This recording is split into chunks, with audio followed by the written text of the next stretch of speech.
안녕하십니까. 군산대학교 졸업생 특강 방구석 물류 편을 맡게 된 코렐로지스 하성한 주임이라고 합니다. 네, 오늘은 운송사랑 관련된 얘기를 전반적으로 말씀드리려고 하는데요. 운송사가 하는 일은 무엇이고 그에 따른 운송수단과 관련된 장점과 단점, 그 주요한 특징들에 대해서 말씀을 드려볼 거예요. 그리고 코로나가 이슈화되면서 운송사랑은 과연 어떠한 이슈가 되는지 그거에 대해서 한번 말씀을 드려보고자 합니다.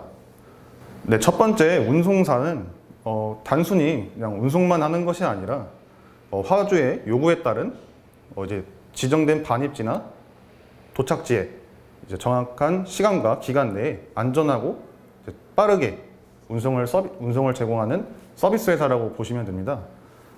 운송사랑 관련된 항목들이 좀 있는데요. 그 중에서 우선 포워더는 이제 화주 측과 운송사 간의 중개자 같은 역할을 합니다. 이게 무슨 말이냐면은 화주 측에서 운송사한테 요구하고자 하는 게 있으면 포워더 측에 말씀을 하셔서 포워더 분이 운송사 측에 전달을 하는 역할을 하고 있고요. 반대로 이제 운송을 함에 있어서 이제 운송사 측이 화주 측에 요구 사항이나 질문 사항 같은 게 있으면 포워더를 통해서 이제 말을 하고 있습니다.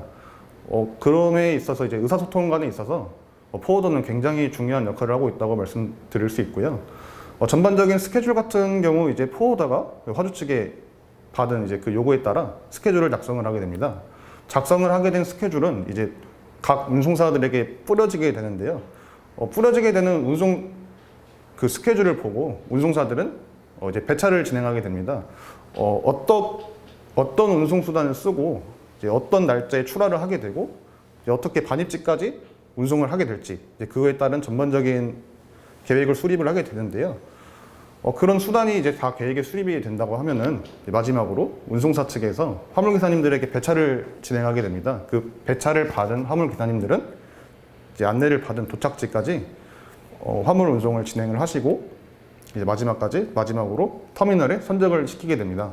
네, 이제 다음은 운송사의 주요 업무에 대해서 말씀을 드려볼게요. 이 주요 업무는 이제 제가 하고 있는 일이기도 한데요. 첫 번째, 앞에서 말씀을 드렸듯이 포워더한테 받은 스케줄을 이제 확인 후에 어떤 운송수단을 하고 반입지까지 어느 날짜, 정확한 기간 내에 반입을 할지 계획을 수립을 하게 됩니다.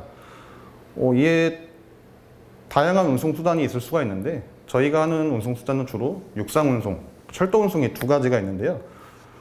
이 뒤에서 이제 두 가지 운송수단에 대한 장점과 단점에 대해서 말씀을 드려보겠습니다. 이제 출하 날짜가 다가오게 되면은 이제 지정을 받으신 화물 기사님들께서 오셔서 공장 내에서 출하를 하게 되고요. 반입지까지 기간 내에 이제 안전하고 정확한 서비스를 제공할 수 있도록 이제 노력하고 있습니다. 이제 마지막으로는 이제 그 배차가 끝나고 선적지까지 가게 되면은 그거에 따른 기사님들께 하불이 나가게 되는데요. 하불과 동시에 말일에는 이제 청구 정산 같은 이제 기본적인 마감 업무를 주로 하고 있습니다. 세 번째로 이제 필요한 역량에 대해서 말씀을 드려보고자 합니다. 운송사라고 해서 단순히 운송만 하는 것이 아니라 여러 관계자분들과도 이야기를 많이 나누게 되는데요. 선사나 터미널, 이제 포워더, 다른 운송사 분들과도 이야기를 많이 나누게 됩니다. 이때 필요한 능력이 우선 원활한 의사소통을 위해서 커뮤니케이션 능력이 중요하다고 보는데요. 원활한 의사소통이 되지 않는다면 정확한 운송을 할 수가 없습니다. 실제로 스케줄이나 이런 거에 누락이 되다 보면은 반입지가 다른 곳에 컨테이너가 선적이 되는 경우도 많고요. 그에 따른 비용 발생이 돼서 상당한 피해를 입게 됩니다. 그것을 방지하기 위해 여러 이제 직종을 가지신 업계 관계자분들과 원활한 의사소통이 중요하다고 생각됩니다. 그리고 이건 위기대처 능력과 빠른 판단 능력이 있는데요. 비슷하다고 볼 수 있습니다. 이게 실제로 스케줄대로 진행이 되지 않는 경우가 상당히 많아요. 예를 들어서 출항이 10월 26일인데 10월 22일에 조기 출항을 한다거나 반입지가 A터미널인데 B터미널로 바뀌는 경우가 종종 있습니다. 이럴 때 뭐 운송 수단을 변경을 해야 된다는 경우도 많고요. 상당한 변수가 많다 보니까 그에 따른 이제 위기 대처 능력이나 빠른 판단 능력이 좀 필요하다고 봅니다. 두 번째는 이제 육상 운송에 대해서 말씀을 드려보고자 합니다. 육상 운송의 우선 장점과 단점에 대해서 말씀을 드릴 건데요. 육상 운송의 우선 장점으로는 단거리 운송에 적합하다고 할 수 있습니다. 우리나라가 다른 나라에 비해 영토가 작다 보니까 단거리 운송에 적합할 수밖에 없는데요. 이에 따라 상황에 따라 이제 대처가 편리하다고 할 수 있습니다. 이 말은 뒤에서도 말씀을 드릴 건데요.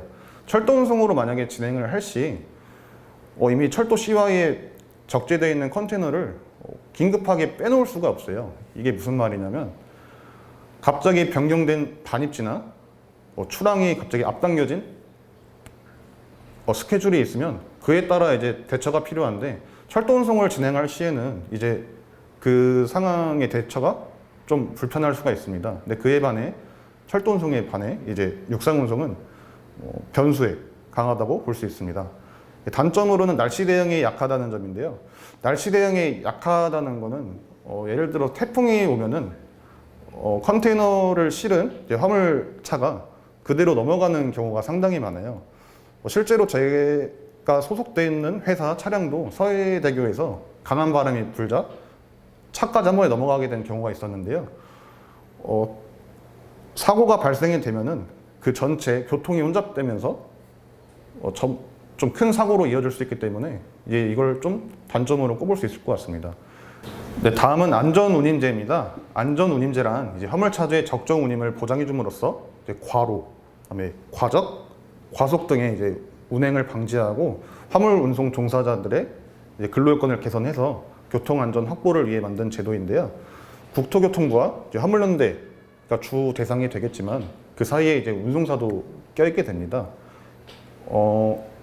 이게 어떻게 보면은 최저시급이라고 보시면 되는데요. 쉽게 말씀드리자면 최저시급이라고 보시면 되는데 운임은 두 가지 유형으로 있습니다. 안전운송운임, 안전위탁운임이 있습니다. 우선 안전운송운임은 화주 측에서 바로 차주분들께 제공하는 운임이나 이제 두 번째가 이제 화주 측에서 운송사에 제공하는 운임으로 볼 수 있는데요.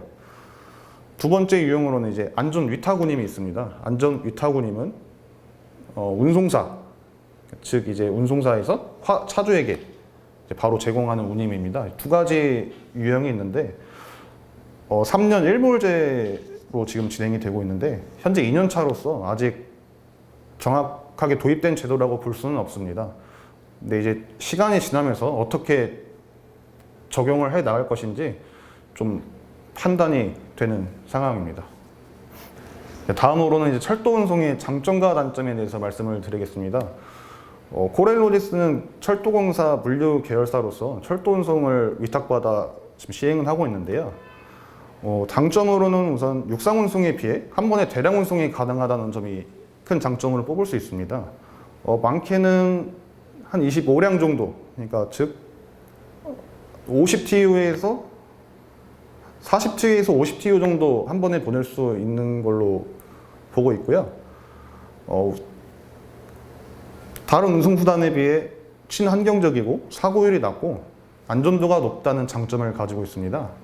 단점으로는 상황 변화에 따른 대처가 어렵습니다. 전에 말씀드렸었는데 육상 운송 같은 경우는 긴급 상황 시 이제 바로 대처가 가능하지만 철도 운송 같은 경우에는 이미 철도 CY나 이런 데 반입된 상태이기 때문에 다시 반출을 해가는 과정도 어렵고 추가적으로 비용도 발생되기 때문에 긴급 상황 시의 대처가 상당히 어렵습니다. 그에 따른 이제 단점을 가지고 있고 제일 큰 단점이라고 할 수 있는데요. 타 운송 수단과의 이제 연계가 필요하다는 점입니다. 예를 들어서 화주 측, 제조업체나 유통업체에서 철도 CY까지 가야 되는 이제 이 사이에 있는 이제 운임이 발생하게 되는데 육송으로밖에 갈 수 없는 지금 현실이고요.